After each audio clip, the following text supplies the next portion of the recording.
জীবন মান ইজ্জত সব বাঁচাতে চরমোনায়ের পেটে ঢুকেছে।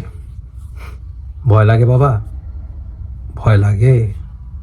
नेमतों मेरे नसीब का आओ जमात में रसूलुल्लाह सल्लल्लाहु अलैहि वसल्लम के मेरे हशर का आमीन। আমরা হযরত আবু বকর সিদ্দিক রাদিয়াল্লাহু তাআলা আনহুর উত্তরসূরি, আমরা ওমর রাদিয়াল্লাহু তাআলা আনহুর উত্তরসূরি, আমরা আল্লাহর সিফাতি রাদিয়াল্লাহু তাআলা আনহুর উত্তরসূরি। আসসালামু আলাইকুম। আমার কাছে কতগুলো নিউজ এসছে।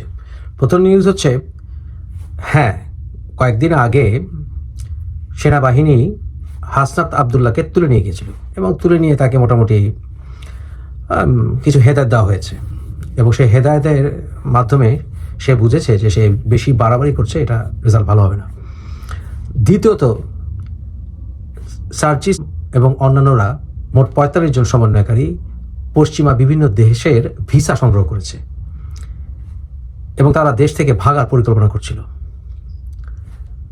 তৃতীয়ত, আসিফ নজরুল তার পরিবারকে দেশের বাইরে পাঠিয়ে দিয়েছেন। চতুর্থ, সেনাবাহিনীর ভিতরে কিছু একটা চলছে। এখন আসুন আমরা কনসিকুয়েন্সেস কি দেখতে পাচ্ছি। খালেদা জিয়ার সাথে সস্ত্রীক দেখা করেছেন সেনাবাহিনী প্রধান, জামাতের সাথেও তাদের একটি মিটিং হয়েছে। এছাড়া আপনাদের নিশ্চয় মনে আছে, সেনাবাহিনী প্রধান বলেছিলেন 18 মাস পর্যন্ত বর্তমান সরকারের ব্যাপারে ওনারা সব কিছু গিলবেন, কিন্তু 18 মাসের আগেই বোধহয় গেলার পর্বটা শেষ হবে। আমরা আরও দেখলাম সার্জিস চরমোনায়ের সঙ্গে গিয়ে তার মুরিদ হয়েছে অফিসিয়ালি। কারণ কি? কারণ কিছুই না ভাই, প্রোটেকশন।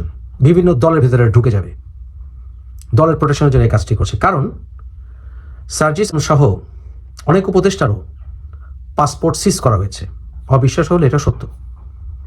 বিশেষ করে যারা সমন্বয়কারী ছাত্রনেতা ছিল, এদের অনেকের পাসপোর্ট জব্দ করা হয়েছে। কোনো একটি স্টেপ অবশ্যই নেওয়া হবে। দেখবেন এই সমন্বয়কারীরা বিভিন্ন দলে ঢুকে যাবে। তো রেজাল্ট যেটা হবে, যেহেতু এখন সার্জিস মানে হচ্ছে চরমোনাই, তার সঙ্গে এখন আর জামাত বা জামাতের সমমনা দলগুলোর সখ্যতা দেখবেন না। তাদের ভিতরে ফাটলের এটি প্রমাণ, এবং তাদের ভিতরে যে ভয় সৃষ্টি হয়েছে এটাই তার প্রমাণ। এখন থেকে সার্জিসকে চরমোনাইয়ের পার্টির লোক হিসেবে গণ্য করতে হবে, কিন্তু এ করেও তাকে ছাড় দেওয়া যাবে না। হাসনাত আবদুল্লাহ এখন কোন ইসলামী জঙ্গি গোষ্ঠীতে ঢোকে সেটা দেখার অপেক্ষা। আর যারা ক্ষুদ্র ক্ষুদ্র দল করেছে সমন্বয়কারীদের থেকে, তারা কাদের সাথে জোট করার চেষ্টা করে এটাও দেখার বিষয়। বিএনপির সঙ্গে জামাতের বৈরিতা স্পষ্ট হওয়ার কথা আমি আপনাদেরকে আগেও বলেছিলাম যে হবে জানুয়ারিতে, এবং হয়েছে, আরও প্রকট হবে। সুতরাং সামনে আমি মনে করি সেনাবাহিনীর তত্ত্বাবধানে যেটা আমি আশা করে আসছিলাম সেটা হওয়া উচিত এবং হতে হবে, সেটা হচ্ছে একটি ন্যাশনাল গভর্নমেন্ট। সেই ন্যাশনাল গভর্নমেন্টের দিকে আমরা এগুচ্ছে বলে মনে করি। সার্জিস বোধহয় ভুলে গেছে যে চরমোনাইকে কিন্তু আওয়ামী লীগ কয়েক মাস আগে জনসমক্ষে নির্বাচনের সময় মেডিসিন দিয়েছিল। তোমার গুরুকেই মেডিসিন দেওয়ার ক্ষমতা আওয়ামী লীগ রাখে, তোমাকে দেওয়া হবে হামামদস্তা। হামামদস্তা কি? হেদায়েত, প্রকৃত হেদায়েত।